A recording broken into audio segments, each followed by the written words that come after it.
ချစ်ရပါတော့မမဆရာမတယောက်တနေရာဝေးနေတော့မို့အဆအဆအရာရာဂယူဆိုင်ပါမမလန်ကူရာအစပန်းကူရာအစုံကျွန်တော်မရှိတဲ့အတွက်စိတ်ပူမိတာတော့အမှန်ပါပဲကလေးတွေကြားထဲမှာလူကြီးဖြစ်နေရတာ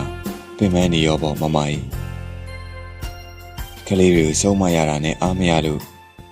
စကားနားမထောင်တတ်တဲ့ဒီကောင်ကိုလည်းတွေ့မှပဲခေါင်းလေးခောက်ပြီးအပြစ်ပေးပါမမဩဝါဒတွေကိုလက်လေးပိုက်လို့နာခံပါမယ်နာမည်ရှိကိုတော်တက်ခေါ်ရင်စိတ်ဆိုးတယ်ဆိုတဲ့မမအပြေးပြီးတဲ့နေ့ကငါ့ကိုချစ်ရင်တော့ထမင်းအိုးလောက်တော့တဲ့တဲမှရမှာပေါ့တဲ့ဟင်းမှာချက်ပေးမယ်ပြောတော့အဲ့အတော်ကြီးကပချံရေးရေးလေးပေါ်အောင်ပြုံးရှာတယ်မမဒီကောင်ကြီးကဘလောက်ချစ်တယ်လဲဆိုရင်မမစတုံးပေါ်ကနှင်းစီနေနေဟာ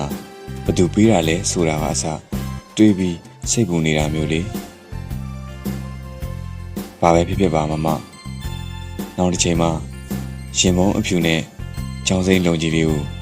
တယူတရာကမ်းပေးတဲ့လက်တစုံဟာကျွန်တော်လက်လေးဖြစ်ချင်ပါတယ်